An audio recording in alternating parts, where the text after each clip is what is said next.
Welcome or welcome back. I decided to start this video unscripted. I actually finished most of this video already. That's a really strange way to start a video. I already finished most of this video already. Okay, so I'm just recording my intro after I recorded and edited and everything, my outro. I still don't have the thumbnail, so there you go. The video is not finished yet. I feel that I started this video in a way too goofy way when you compare it to the subject matter of this video.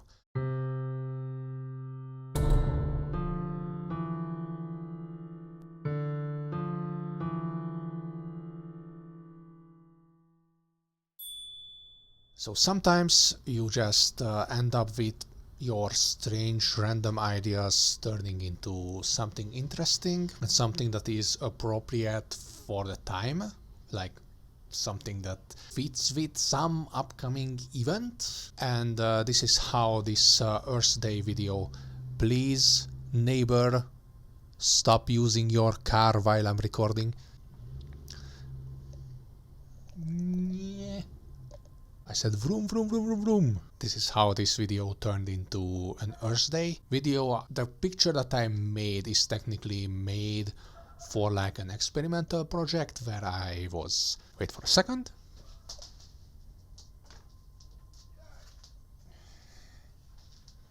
Where I was pretty much trying to do my best to paint like Marco Bucci or like something along those lines. Those who know his works are kind of going to know what I'm talking about. And I made a bunch of little pictures with this technique, and then there was this one that was a combination of a mink and a snake, and then I decided to turn that into a completely different picture. By the way, I still have the original version of that one, so I might turn that into a proper painting one day. I ended up just having this idea out of nowhere that I wanted to paint Luna Lovegood from the Harry Potter series. Those who don't know me, I don't know, she might be the character who I painted like as many times as like everyone else or something. Speaking about Marco Bucci, once he said that whenever he just starts painting whatever, it always turns out to be Batman. And for me, when I just start painting whatever, it always turns out to be Luna Lovegood. So I had this idea that I wanted to make a picture of Luna holding some dying animal. And as far as I remember, there's a segment in this video already where I explain what it exactly is. Okay. I'm just gaslighting myself at this point, I feel like, and I should have written a script and stuff. Okay, let's just forget about all these convenience. What I find really important to communicate is that I wanted this picture to have a really specific feeling, and not even just have a specific message, but I wanted the viewers to see a story kind of unfolding in this one still image, and to empathize with pretty much both characters on the picture, both with the dying deer and with Luna herself. And then sometime along the way I just realized that Earth Day is coming, so I can finish this picture and call it an Earth Day picture with a fitting message that I want to communicate. That's about it, and enjoy the rest of the video with my past self, who already figured out everything and edited everything in the most perfect way you could have ever imagined. There we go. My English hasn't turned on, so this few minutes is going to sound strange. Let me put away my recording window. There are two kinds of windows always. There is the one that you want to be always on top, and there are the ones that are actually always on top. I suppose that this scene is going to go into the video that I'm making of this project as well. That was a very nice observation. I've been working on this picture like a week ago. I wasn't really sure what I wanted it to be, and I was just kind of messing around, placing down a bunch of foliage. All I wanted is somehow Luna grieving over some dead animal, and I was thinking about what it should be, and Yes, the shutdown there sounded like a good idea. This picture is really missing some atmospheric lighting, like this thing. And I'm going to keep it on the but mostly turn off my layer. Okay, I'm going to skip over this part because it was painful. I can't even bear to look at this. The issue that I faced was trying to make this lighting effect the way I do regularly, but it won't work with the brushwork that I already have. It will only look like a post-editing airbrush effect on top of my painting that was made by someone who doesn't even consider how the two can work together or not. Since I made the entire picture with the same rectangular hard edge brush and I intentionally did all the little details with it, mainly by breaking brush strokes, which means that I placed down a stroke and then I placed another partially on top of it to make a shape other than the, you know, rectangular hard edge stroke. That was a mouthful. So if I want my picture to look cohesive, I need to do the lighting at least mostly with that brush as well. And I did try multiple versions of it before finding the one I was looking for. See, I wanted the light rays to look like the brushwork I already had. So the airbrush won't do, and just simply making straight strokes with the with the tongue twister brush, I need to build up the light rays by making multiple strokes, not just one big bare light ray, in order to make it look like it is part of the image. I know what I have to do, but I don't know if I have the strength to do it. I feel that it would work if it was just a regular painting of mine and not one with this technique. I just had an idea like a minute ago, like a different version of adding these light rays. I want to really briefly try it out with like actually making stroke like this. Maybe combining these two is going to give me something that's better. No idea, right? Like, you see what I'm doing here? Like, I'm just going to build up some of these strokes, not strokes, some of these light rays from brush strokes, and then put a mask on them. Wait, I know why these things look so crooked. I just realized. These things, I grabbed the layers that had the warped versions of the light rays and I rotated them around, but these rays, these don't go into the origin point.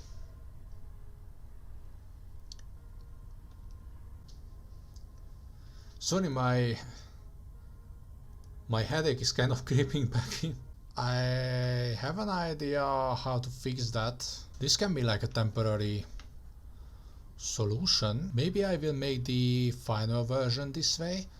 Now I have these light rays that are not one shape that was cut out and not one brush airbrush stroke, but they are made the same way the rest of the picture was made. There we go, I just spelled out what was wrong with the first version, but here comes the ultimate no effort move that I'm way too familiar with. So what I did in the end is I didn't recreate the original set of rays where I broke the perspective. I just turned their opacity so low that you can't really tell anymore, and when combined with the new version of the effect, they merged together into the effect I was trying to achieve all along. Or at least something along those lines, but I was happy with how they looked. Now, after I successfully spent 1 hour on painting what essentially took me like 10 minutes, less than 10 minutes in the end, let's turn off what I was working on so far and let's re-evaluate, or however you say that, whatever we have so far.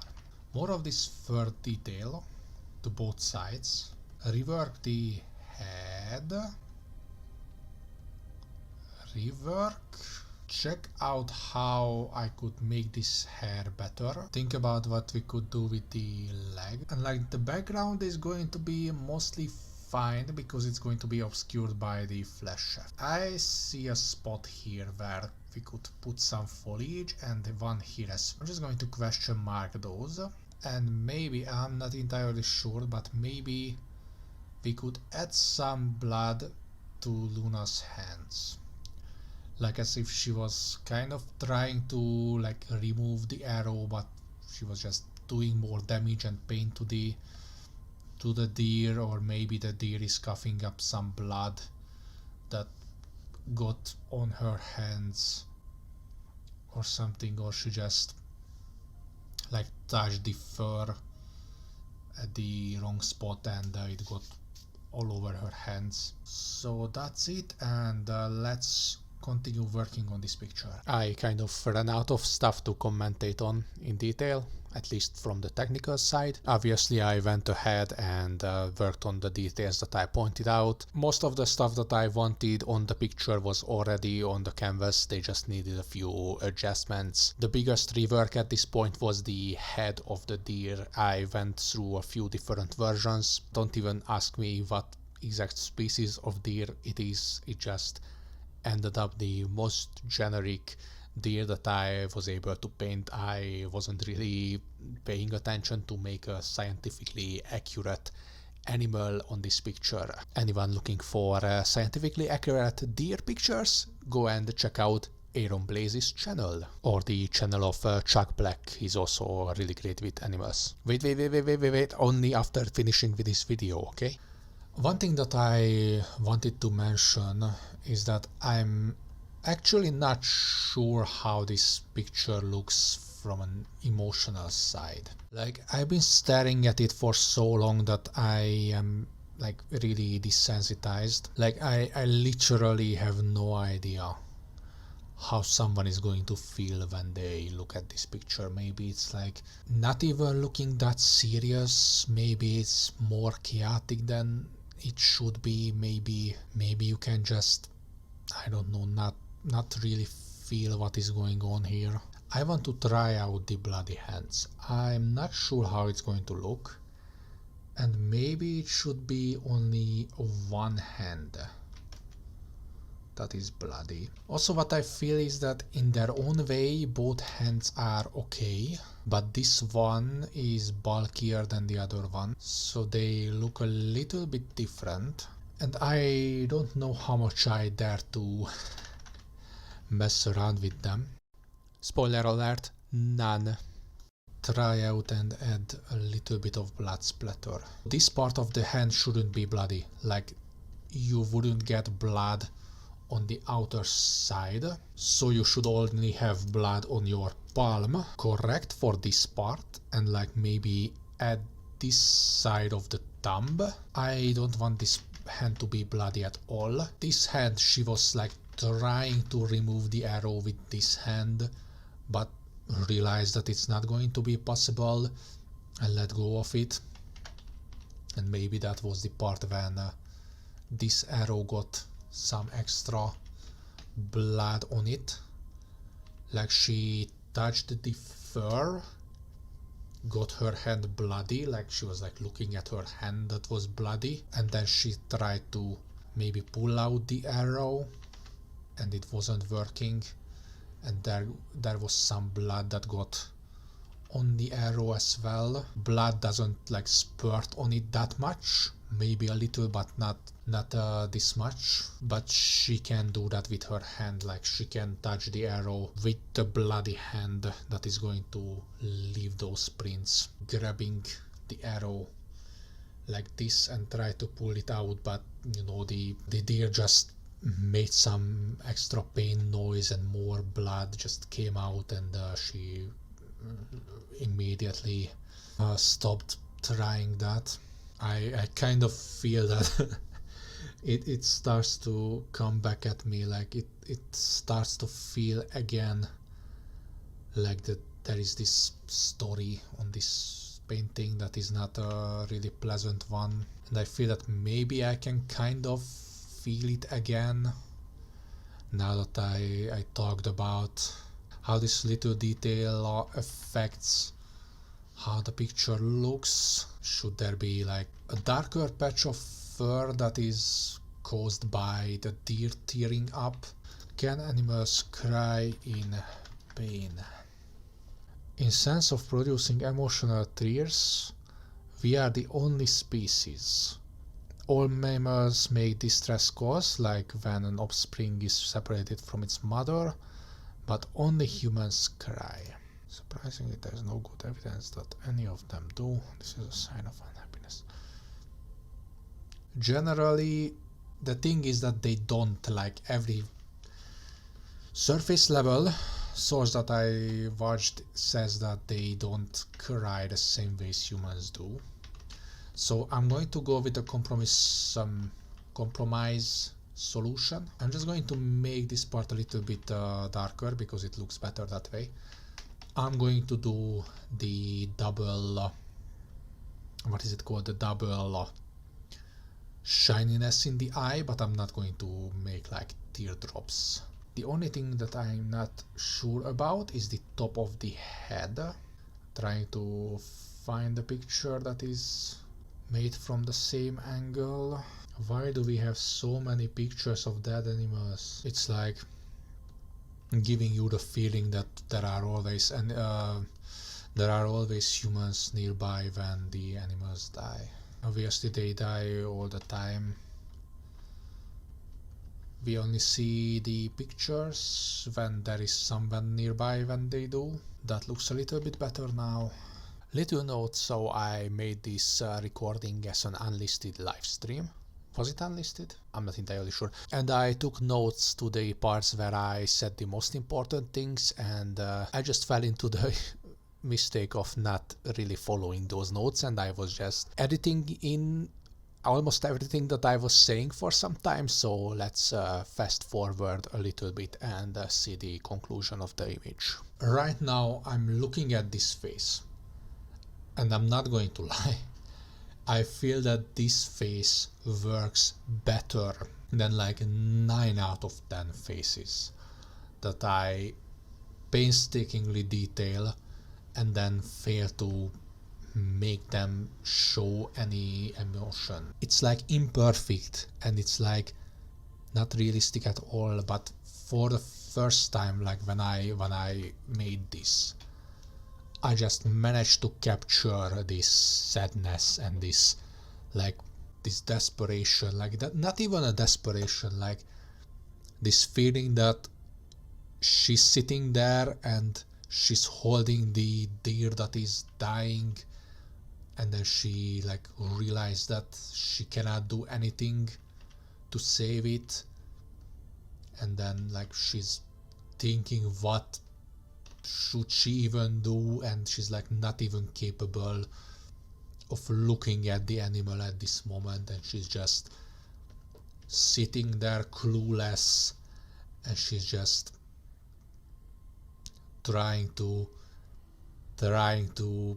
figure out what she's supposed to do in this moment when there is absolutely nothing that she can do. And like that is the feeling that I wanted this picture to be. I'm just going to call this finished now. I just feel that I managed to do what I wanted with this, and that's like a really rare thing. One little thing that I want to try other than this is try to add a few of these. I just realized that I didn't turn off the music while I was recording these little notes for myself.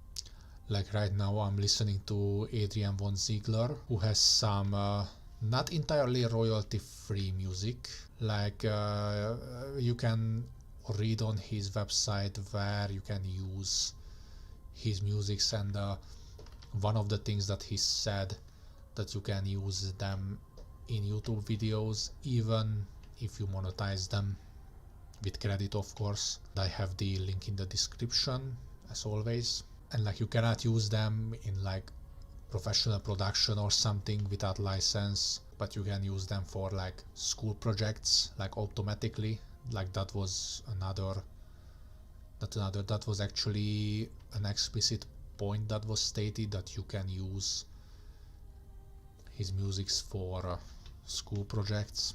I feel like I went a little bit off rail with just talking about Adrian von Ziegler. Okay, let's just add a few of these rogue hair pieces somewhere. I kind of decided that it's going to be an Earth Day picture, that there is Luna who's grieving over this dying deer. Okay, and that's it, and I think that this is going to be the end of some video in the future. So thank you very much for watching. Have a nice day. Do some art, even if it's some melancholic artwork that features death and grief, because sometimes we just need to make some of these pictures and sometimes we just need to communicate these emotions with each other. Just that's it. And even when you are doing that, don't forget to have fun while doing it. And farewell. There's actually a funny thing about my signature that I want to show you. Paint Stuff 2019. Yes, I literally have a folder called Paint Stuff 2019 that I'm still using to this day. I'm still dumping stuff into it, like my signature. What you have to know about this signature, I made this signature in 2018 or 2019, I don't remember, and I just always copy pasted because my handwriting is so bad and this tree is a little bit misaligned, so I always adjust it a little bit. Unlisted, yes, unlist live replay once stream ends, and the stream ends now.